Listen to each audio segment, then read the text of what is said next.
Oi, amigos do canal, tudo bom aí? Beleza? Espero que sim.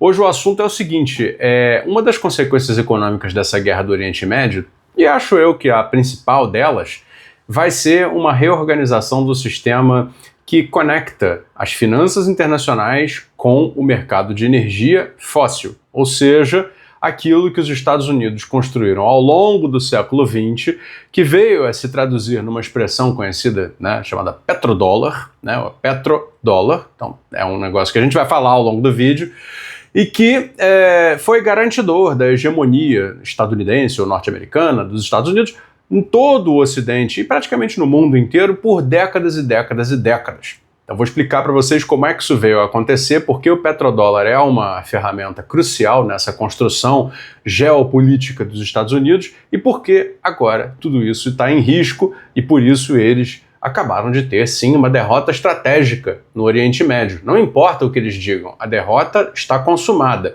E é claro que isso não vai acontecer da noite para o dia, mas o fim do petrodólar está encomendado, vai chegar e não demorará muito. Esse será o vídeo de hoje. Logicamente, antes de começar o tema, eu queria, como eu não vivo de petrodólares, queria pedir a você o seu apoio. Seria muito importante que você pudesse apoiar. Esse que o pessoal está começando a dizer aí, eu nem concordo, mas é lisonjeiro, então vou repetir, chamar de o melhor canal de discussão política e econômica da internet. Evidente exagero não é. Mas eu faço aqui um trabalho com o melhor que eu consigo. E coloco à disposição aí de vocês uma enorme experiência aí com todo esse assunto econômico, produtivo, uma análise aí que eu tento trazer um pouco de política, mas que não é a mais avançada, mas evidentemente tudo isso merece o seu apoio. Então assim, tem o Apoia-se, tem o Pix e tem também a possibilidade de você ser membro do canal, que é uma coisa legal. Beleza? Obrigado, vamos ao assunto. Galera, é o seguinte, os Estados Unidos da América, quando terminou a Segunda Guerra Mundial, a gente vai precisar contar um pouco da história aqui, né? Precisa entender as coisas ali na ordem certa, entendeu? Como é que um negócio levou ao outro. Quando terminou a Segunda Guerra Mundial, os Estados Unidos, logicamente, emergiram da Segunda Guerra Mundial com um poder enorme de barganha sobre o restante do mundo, principalmente sobre os países europeus, principalmente os países europeus do Ocidente europeu. Ou seja, os países que depois vieram a se conformar na Organização do Tratado do Atlântico Norte, a OTAN. Então assim, Inglaterra, França, a parte da Alemanha que ainda viria a se dividir como a Alemanha ocidental, além de todo o restante da Europa ocidental, ou seja, Itália, Espanha, etc, etc, os países nórdicos, acabariam se alinhando com os Estados Unidos da América, criando uma grande zona de influência que os Estados Unidos, então, levariam depois, ao longo das décadas, a se tornar uma influência mundial, tendo, claro, passado por todo o tempo da Guerra Fria, isso muito depois. Mas ali começa esse processo. Começa num negócio que é uma conferência para estabilizar a economia do mundo, que estava muito desorganizada depois de duas guerras mundiais num período muito curto de tempo, uma metade de século com duas guerras mundiais, e uma crise financeira cuja raiz foram os Estados Unidos, mas que depois se espalhou pelo mundo todo, que é a crise de 29. Então foi feita uma conferência nos Estados Unidos, em New Hampshire, numa cidade chamada Bretton Woods, um vilarejo. Bretton Woods, então, acabou sendo o nome pelo qual ficou conhecido um grande acordo que foi construído nessa conferência em Bretton Woods, ali por 1945, 6, deixa eu olhar direito aqui, foi em 44, 44, já no finalzinho da guerra. E Bretton Woods é o lugar onde é criado, por exemplo, o Fundo Monetário Internacional, o FMI, que você já deve ter ouvido falar tantas vezes. Ali também é criado o Banco Mundial, se eu não me engano. Acho que o Banco Mundial também é criado no Bretton Woods, que é o chamado BIRD, Banco Internacional de Recuperação e Desenvolvimento, mas é o que a gente conhece como Banco Mundial.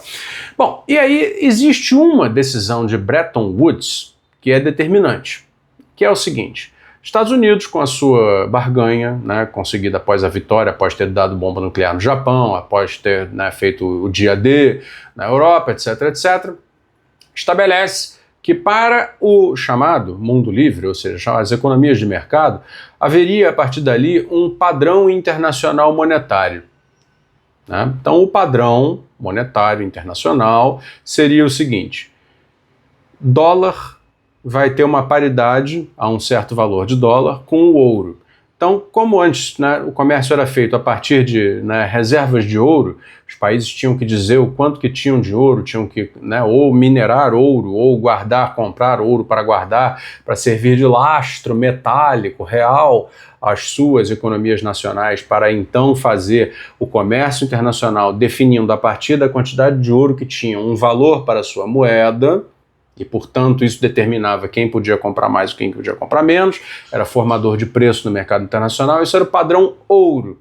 Bretton Woods substitui o padrão ouro pelo chamado padrão ouro-dólar. E o padrão ouro-dólar, né, que, claro, responde a uma influência geopolítica já muito maior dos Estados Unidos, já no pós-guerra, ele estabelece uma conversibilidade entre o valor de 35 dólares americanos e uma onça de ouro. Uma onça é uma medida, não sei quantos gramas lá de ouro. Entendeu? Então, uma onça de ouro passava a valer 35 dólares. E a partir daí, quem tivesse, né, mais ouro teria mais dólar, quem tivesse mais dólar poderia trocar por ouro ou não, ou poderia, enfim. Mas essa taxa de conversão fixa, que vigorou por uns 20 e tantos anos, ela passou a ser, vamos dizer assim, o padrão monetário que determinava, né, as precificações relativas do comércio internacional. Ou seja, já era uma influência da moeda dos Estados Unidos sobre o restante do mundo enorme, né? Só que isso acabou criando, mais para frente, um problema para o próprio Estados Unidos. Qual foi? Chegando aí já nos anos 60, né, quando os Estados Unidos teve que fazer gastos tremendos em funções das sucessivas guerras, né, que eram guerras proxy, como a gente chama, guerras localizadas, guerras de representação, que eram assim, você tinha a Guerra Fria, né, Estados Unidos contra a União Soviética, né, nos dois polos, né, da geopolítica bipolar, e essa guerra eclodia em conflitos aqui e ali o tempo todo, e os Estados Unidos, claro, como já grande, né, liderança do mundo, né, ocidental capitalista, financiava, né, com o seu próprio exército, com a sua própria força e com, né, dinheiro, o esforço de guerra, né, dos seus próprios militares e dos países aliados nessas guerras. A principal delas é a do Vietnã, que os Estados Unidos, aliás, perde, né? Então a necessidade de financiar todos esses esforços de guerra levou a uma pressão muito grande sobre essa conversibilidade. Por quê? Porque os Estados Unidos passaram a ter que emitir muito mais dólares do que eles próprios tinham em ouro. Essa era a regra. Então, naturalmente, começou a haver, né, um problema, um descasamento monetário entre o lastro e a moeda deles próprios. E isso, então, criou um constrangimento. Quer dizer, a moeda dos Estados Unidos começa o quê? A moeda, digo, o próprio dólar para a economia doméstica começa o quê? A perder valor. Começa um processo inflacionário. Muito bem, então isso, né, gerou dentro deles ali um sinal de alerta muito grave que precisava ser corrigido.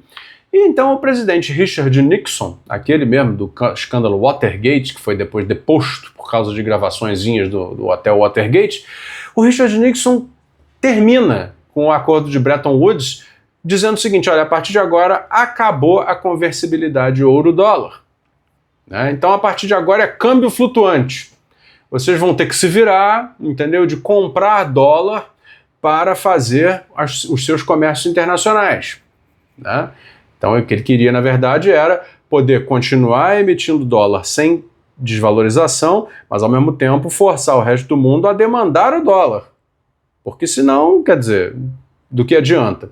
Se o mundo não demanda o dólar e o dólar, né, está sendo emitido em escala industrial, significa que ele vai continuar perdendo valor do mesmo jeito. Né? Porque o comércio entre as importações e exportações e os títulos internacionais de finanças, etc., poderiam ser negociados em outras moedas. Então ele precisava, de alguma maneira, né, construir uma forma de o mundo ser escravo do dólar sem necessariamente transacionar a partir do valor fixo do ouro em relação ao dólar. E o que deu aos Estados Unidos a possibilidade de fazer isso acabou vindo logo um ano depois, se eu não me engano. Deixa eu ver as datas aqui. Um pouquinho depois do anúncio, foi quando choque do petróleo, né, em função da guerra do Yom Kippur, lá no Oriente Médio, em 1973. O choque do petróleo, que dura mais ou menos um ano, leva o preço do barril de petróleo a níveis estratosféricos, que hoje, né, ninguém, claro, consideraria estratosférico, mas o preço do barril do petróleo saiu, por exemplo, de 3 dólares, né, em 1973 para 11 em 74. Então você vê que tipo, ele mais que triplicou, né, de preço. Então é como se ele hoje fosse sair de, sei lá, 90, ou melhor, de 70 que ele estava, e fosse para, sei lá, 300 dólares. É meio essa a proporção. E isso foi um arraso total, foi um processo de inflação de custo assim, acelerado, e que pegou as economias que já eram muito dependentes do automóvel familiar, né, como os Estados Unidos, e do transporte rodoviário, como todo o resto do mundo, né, pegou em cheio, foi um período assim horrível. E aí, uma mente brilhante, né, que trabalhava para os Estados Unidos da América, tem uma ideia sensacional. Essa mente brilhante respondia pelo nome de Henry Kissinger, secretário de Estado do governo Nixon. Ele desenha o seguinte estratagema. Ora, se o problema da inflação está agravado pelo preço do petróleo, do qual todo mundo depende, nós inclusive, eles, né, Estados Unidos, né, os caras lá estão sentados em cima de um poço infinito de petróleo, eu sei que é finito, mas, né, virtualmente infinito de petróleo. Como é que a gente pode, então, fazer uma associação do dólar que nós precisamos recuperar e transformar de novo num instrumento de domínio geopolítico financeiro, né, mundial, e ainda resolver a questão do petróleo para nós? Que tal se a gente, então, chegar nos sauditas e propor o seguinte acordo? Vem cá, vocês passam a vender o seu petróleo só em dólar, e tudo que vocês venderem, vocês compram, né, vocês aplicam em Wall Street, comprando títulos do Tesouro Americano, dívida pública internacional americana, né, e vocês guardam isso aí, porque isso aí só vai valorizar, isso aí sempre vai poder ser pago, isso aí é o seu tesouro nacional. Então você transforma petróleo em dólar e transforma o dólar em título do Tesouro, levando o dólar de volta para nós. E, em consequência, criando, porque todo mundo precisa comprar dólar da Arábia Saudita, né? São poucos os países da OPEP, né, da Organização dos Países Produtores de Petróleo. Então, né, como todo mundo precisa comprar o seu petróleo, todo mundo vai precisar de quê? Do dólar, que nós temos e emitimos, né? Este é o petrodólar. E por que os sauditas aceitaram esta condição? Muito simples. Porque os Estados Unidos da América já eram, até ali, o maior poder militar, né, que, claro, foi depois ficando maior e maior e maior. E a despeito do fato de que eles perderam a guerra do Vietnã para um bando de Zé Bunda, né, que fez armadilha de bambu, etc., né, inclusive jogando bomba química na palma em cima dos Vietcongues, etc., etc., a despeito de tudo isso, só o fato de que eles tinham a maior frota de aviões, a maior frota de helicópteros, a maior frota de tanques, a maior quantidade de soldados, a maior orçamento, um complexo industrial militar que desenvolvia tecnologias militares, etc., etc., etc., isso no ano de 1974 era muito sedutor para um país como a Arábia Saudita, que ainda se via numa situação de fragilidade regional, porque, claro, quer dizer, aquilo ali sempre foi um barril de pólvora, né? Então, como? Se você se colocar na posição do rei saudita naquele momento, era muito inteligente aceitar o acordo, porque, né, seria uma garantia de proteção, né, contra qualquer ataque que ele viesse a sofrer. Não se sabia, poderia vir ataque de qualquer lugar. O mundo era um barril de pólvora naquele momento. Então ele aceita o acordo e passa a existir a partir dali um negócio chamado petrodólar. É um esquema, é um loop, né? A Arábia Saudita tem petróleo, só vende em dólar. Com o lucro auferido, compra tesouro da dívida americana. Dólar volta para os Estados Unidos e mantém, né, o valor do próprio dólar no mercado doméstico. Mas como a Arábia Saudita vende dólar para o mundo inteiro, vende petróleo para o mundo inteiro, e o petróleo ela só pode vender em dólar, então o mundo inteiro precisa de dólar. Isso foi a chave pela qual os Estados Unidos construíram a sua hegemonia geopolítica, além de outros fatores, evidentemente. Mas esse fator foi absolutamente importante. Beleza. E assim o mundo viveu até agora. Até agora. Por quê? E aí começa a segunda parte do vídeo.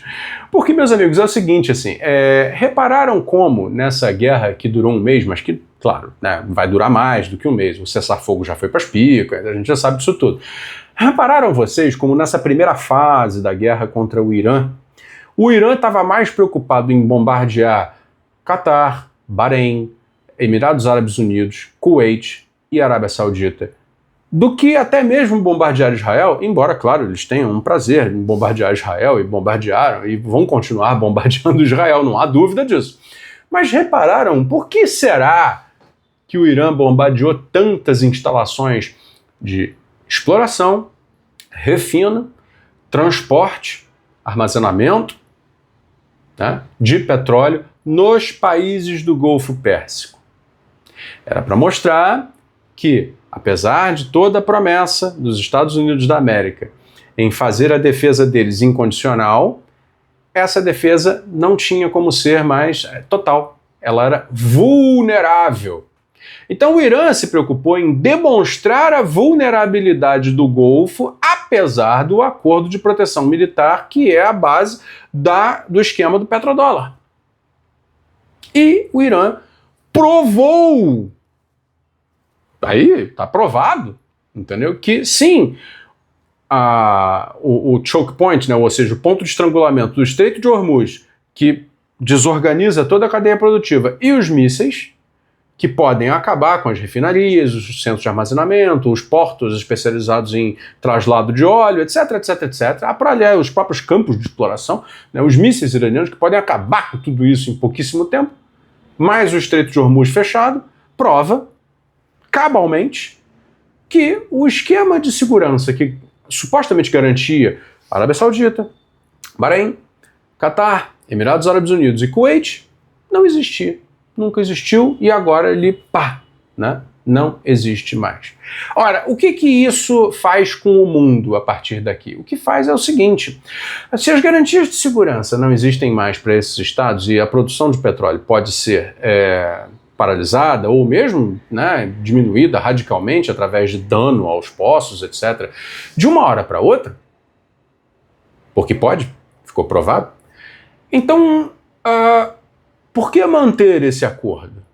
Porque o que esses estados do Golfo Pérsico farão a partir de agora? E repare, ao mesmo tempo você tem o mundo todo com uma alternativa, que é a alternativa de o que alguns estão chamando de eletro-yuan. Vejam só vocês, né, as ironias da história. Por um lado, no século XX tinha o petrodólar, agora você pode ter o eletro-yuan.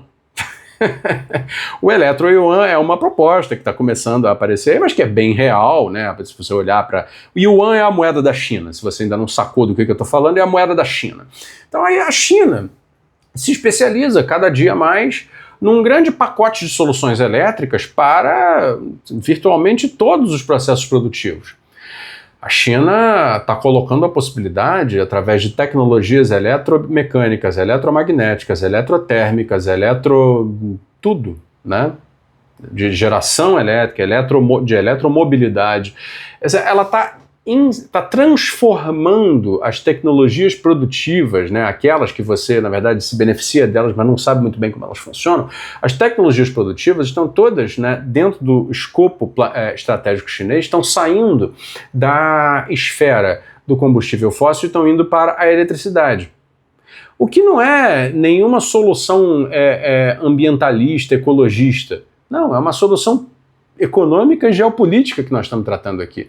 Aliás, parênteses, se os ambientalistas estiverem vendo esse vídeo e quiserem defender a transição energética que é tão cara para eles, então que critiquem os Estados Unidos da América e o seu esquema do petrodólar, que fez o mundo ficar ao mesmo tempo dependente da moeda deles e do petróleo, né? Então vamos colocar um pouco mais de complexidade no debate dos ambientalistazinhos aí também, né, para eles entenderem melhor das coisas do mundo, como elas funcionam. Mas voltando, o eletro-yuan, né, que algumas pessoas já começaram a chamar assim, pode vir a ser, né, uma alternativa para a dependência, e já está se colocado, né? Quer dizer, os carros elétricos estão aí, os ônibus elétricos estão aí, a China está fazendo a Europa com as suas grandes empresas de energia, por exemplo, Siemens, né? Por exemplo, aquela, a ABB, né? Aquela da Suíça, a ABB, né? Acho que é a ABB, não é isso? Me corrijam. Está fazendo essas empresas irem atrás disto. A WEG brasileira é outra, está indo atrás disto. Não é verdade? Por quê? Porque aí tem negócio, aí tem futuro, aí tem possibilidade. Então, assim, existe, né, uma possibilidade que ainda não é completamente real, mas como estratégia já é absolutamente real, de substituição do pacote combustíveis fósseis, que mobiliza, né, a vida nas cidades, e as economias através de tecnologias produtivas e também transporte, por um pacote de soluções elétricas, em geral. Eletromecânicas, eletromagnéticas, eletropneumáticas, eletrotécnicas, tudo, tá? Então, assim, o momento em que, né, o pacote elétrico chinês substituiu o pacote, né, de alta instabilidade, de potencial inflacionário, né, que é o do petróleo, né, eu acho que não vai haver uma substituição completa, mas eu acho que vai ser colocada uma alternativa. Né? No final eu tento falar um pouco do Brasil nesse quadro todo, mas eu acho que é interessante a gente entender o seguinte: a partir do momento em que houver um tipping point, ou seja, em que a balança, né, ela pender mais para o lado do eletro-yuan, e está muito fácil disso acontecer porque os Estados Unidos têm uma dívida de quase 40 trilhões de dólares e está encalacrado agora com esse enorme problema, né? Quem vai querer, de fato, comprar e manter os títulos do Tesouro Americano? Na Arábia Saudita, os países do Golfo já estão, no Golfo Pérsico, os países já estão em dúvida se vale a pena isso. Provavelmente o que eles farão é vender os títulos, os treasuries, né, vender os títulos do Tesouro Americano enquanto ainda podem transformá-los em dinheiro, porque provavelmente essa mesma situação de agora fará o dólar perder valor no mercado internacional. E, portanto, todo mundo olhará isso como um sinal de que, cara, é possível, então, que Wall Street já não seja, né, o paraíso de segurança financeira, da mesma maneira como o petróleo e os países do Golfo já não são mais o paraíso de segurança energética. E aí? Para onde vão os investimentos bilionários, trilionários dos fundos de investimento, né, a partir do momento em que isso ficar claro? Talvez, né, porque sinceramente eu não vejo outro caminho, talvez eles olhem para o sistema financeiro chinês como o lugar que possa lhes oferecer uma segurança e uma previsibilidade de lucros futuros muito maior do que esse lugar, né, conhecido como o antigo grande poder chamado Estados Unidos da América, mas de onde só vem confusão, só vem instabilidade, só vem volatilidade, só vem prejuízo, etc, etc, etc. A partir do momento em que, a partir de uma solução tecnológica diferente da do petróleo, né, e a partir da oferta de uma segurança e previsibilidade de lucros financeiros, né, a China conseguir deslocar o capital do mundo para dentro do seu mercado, eu só posso concluir que aí a hegemonia americana terá realmente terminado. Só que no meio do caminho tem um capítulo importante aí, que é esse que eu estou tratando nesse vídeo, é o fim do petrodólar. E o fim do petrodólar, que era inimaginável até pouco tempo atrás, ele passou a ser um pouco mais do que imaginável agora, né, em 9 de abril, que é quando eu estou gravando, de 2026, né? Ele passou a ser mais do que imaginável. Ele passou a ser uma perspectiva factível, vai. Não vou dizer provável ainda, talvez daqui a alguns dias eu diga provável, mas nesse momento eu diria factível. Bastante possível. O fim do petrodólar, uma vez que ele de fato aconteça, se acontecer, ele será, né, esse momento em que a balança começa a não conseguir mais voltar para o lugar. É aquela diferença de peso que ainda não coloca a maior parte do peso do outro lado da balança, mas que já inicia um movimento que vai fazer o restante do peso passar para lá. Em algum momento, após o fim do petrodólar, será inevitável que mais que 50% do peso vai para o outro lado da balança. E o que é esse peso que eu estou falando? É o capital internacional. Entenderam? E aí a demanda por títulos em yuan passará a ser maior do que a demanda por títulos em dólar. Mais e mais e mais transações internacionais. Engraçado, justo passando um helicóptero aqui na minha cabeça, é impressionante. Mais e mais e mais transações internacionais de commodities importantes passarão a ser feitas em outras moedas que não o dólar, yuan, né? Cestas de moedas, que vai ter uma transição. Não estou dizendo que o yuan vai virar o novo dólar de um dia para o outro, não é isso. Vai haver uma transição. Evidente, vai se criar umas cestas de moedas, vai se usar moeda digital, vai ter todo tipo de solução intermediária no meio do caminho. Mas o fato é, aquela hegemonia do dólar que garante a hegemonia dos Estados Unidos da América sobre o restante do mundo, ela está condenada. Uma vez, claro, que tudo isso aconteça. O problema é, tudo isso já começou a acontecer. Né? Muito bem, eu falei que ia falar um pouco do Brasil aí nessa situação. Últimos minutos do vídeo, então, para falar a respeito do Brasil. O Brasil agora, no momento de transição, é claro, né, ele tem mais que se preocupar com problemas domésticos. O Brasil, ele tem uma condição privilegiada que é uma jabuticaba brasileira, como tantas, né? Assim, como nós sempre, né? E a gente resiste um pouco a entender isso, né? O Brasil é um país de particularidades, de singularidades. Toda hora você vê o Brasil sendo o bicho estranho, né, no mundo, assim, aquele em que, seja para bem ou seja para mal, está sempre vivendo uma situação meio única, meio diferente do resto, meio exclusiva e tal. E no caso energético, sim, a situação é única, porque nós somos ao mesmo tempo um grande produtor de petróleo bruto e somos também um grande produtor de combustível biogênico. Né? Qual é a nossa responsabilidade diante disso? Né? Juntar essas duas potencialidades para resolver o problema doméstico e dar para a sociedade brasileira a segurança de observar a transição, né, numa condição bastante privilegiada, numa arquibancadinha segura, assim, ingresso especial até, eu diria, entendeu? Na arquibancadinha, ver a porradaria acontecer, beleza. Quando o cenário tivesse reorganizado, tomar as decisões corretas. E saber negociar com as nossas potencialidades, entendeu? Enquanto, entendeu, a transição ocorre. Quando eu falo a transição não é energética, é a transição geopolítica ocorre, tá? Se nós tivéssemos um Getúlio Vargas na presidência, coisa que claramente não temos, apesar dos petistas, coitados, quererem delirantemente comparar Lula com Getúlio Vargas, delírio, delírio, fantasia, delírio, delírio absoluto.